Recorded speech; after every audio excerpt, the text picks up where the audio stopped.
பெற்றோரை மதிக்காவிட்டால் சாபம். Praise the Lord. தம் தந்தையையோ தாயையோ பழிக்கிறவர் சபிக்கப்படட்டும். உடனே மக்கள் அனைவரும் அப்படியே ஆகட்டும் என்பர். இணைச்சட்டம் உபாகமம் 27:16. நம் பெற்றோரை நாம் மதித்து அவர்களை வயோதிக காலத்தில் பேணி பாதுகாத்தோம் என்றால் நம்மேல் அநேக ஆசீர்வாதங்கள் வந்து பழிக்கும் எனவும் நம் வாழ்நாட்கள் நீடிக்கும் எனவும் விவிலியத்தில் காண்கின்றோம். மேலும் புனித பவுல் எபேசியருக்கு எழுதிய திருமுகம் 6ஆம் அதிகாரம் 1 முதல் 3 வரையுள்ள இறை வார்த்தைகளில், பிள்ளைகளே, உங்கள் பெற்றோருக்கு கீழ்ப்படியுங்கள், ஆண்டவரின் அடியாருக்கு இதுவே ஏற்புடையது, உன் தந்தையையும் தாயையும் மதித்து நட என்பதே வாக்குறுதியை உள்ளடக்கிய முதலாவது கட்டளை. இதனால் நீ நலம் பெறுவாய், மண்ணுலகில் நீடூழி வாழ்வாய் என்பதே அவ்வாக்குறுதி என்று கூறுகிறார். ஆனால் தற்பொழுது நாம் பெற்றோரை ஒரு அசட், அதாவது சொத்து என கருதாமல் அவர்களை லயபிலிட்டி, அதாவது ஒரு கடன் என்று நினைக்கக்கூடிய பிள்ளைகளைத்தான் நாம் பார்க்கின்றோம்.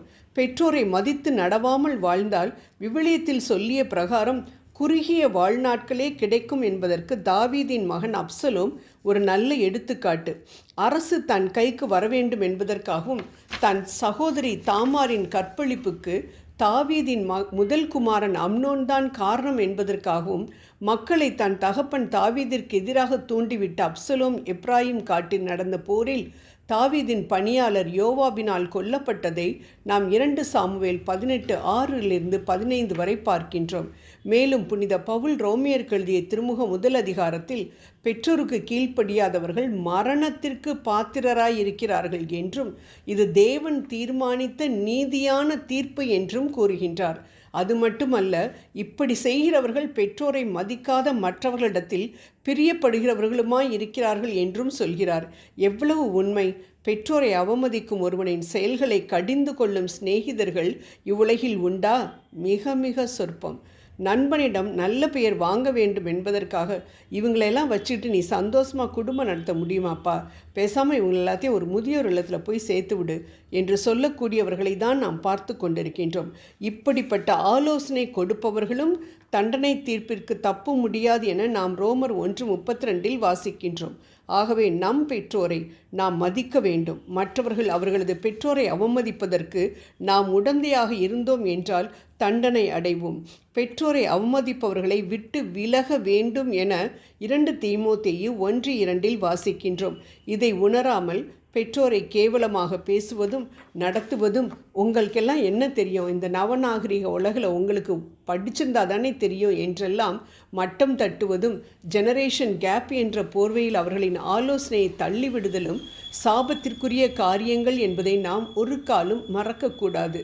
விடுதலை பயணம் யாத்ராகமம் 21:15 மற்றும் 17 தாய் தந்தையை அடிப்பவர்களோ சபிப்பவர்களோ கொல்லப்பட வேண்டும் என சொல்லப்பட்டிருக்கின்றது.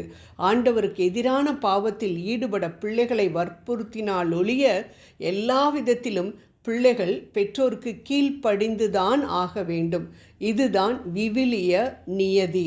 படித்தவர்கள் மத்தியில் படிக்காத தன் பெற்றோரை வேலைக்காரர்கள் என்று அறிமுகப்படுத்தக்கூடிய பிள்ளைகளும் உண்டு. அனைவருக்கும் மத்தியில் இவர் என் தந்தை, இவரின் கூலி வேலையினால்தான் நான் படித்து முன்னேறினேன் என்று சொல்லக்கூடிய பிள்ளைகளும் உண்டு. இதில் யார் ஆசீர்வதிக்கப்படுவர், யார் சபிக்கப்படுவர்? யோசிப்போம். மத்தேயு 15:4 இயேசுவே பெற்றோரை மதியுங்கள், இல்லாவிட்டால் கொல்லப்படுவீர்கள் என்று சொல்வதையும், தம் பெற்றோரை உதாசீனப்படுத்த வழிவகைகளை ஆராயும் பரிசேயரை சாடுவதையும் நாம் பார்க்கின்றோம். இதிலிருந்து பெற்றோரை எவ்வளவு உயர்ந்த இடத்தில் ஆண்டவர் வைத்திருக்கிறார் என்பதை நாம் அறிய முடிகின்றது.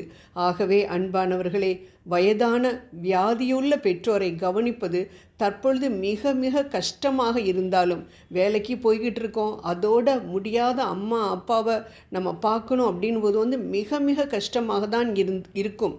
இருந்தாலும் நாமும் நம் சந்ததியும் ஆசீர்வதிக்கப்பட அவர்கள் ஆண்டவரால் நமக்கு கொடுக்கப்பட்டிருக்கிறார்கள், அனுப்பப்பட்டிருக்கிறார்கள் என்பதை மட்டும் நினைத்தோம் என்றால் நிச்சயம் நாம் ஆசீர்வதிக்கப்படுவோம். சாபத்திலிருந்தும் நாம் தப்பித்து கொள்ளலாம். ஜெபம் செய்வோம். அன்பு தந்தையே இறைவா, உம் மகன் இயேசு தம் பெற்றோரை மதித்து நடந்தது போல நாங்களும் எங்களது பெற்றோரை மதித்து நடக்கவும் என் பிள்ளைகளுக்கு ஒரு நல்ல மாதிரியாகவும் இருக்க கிருபை புரியும். ஆமேன்.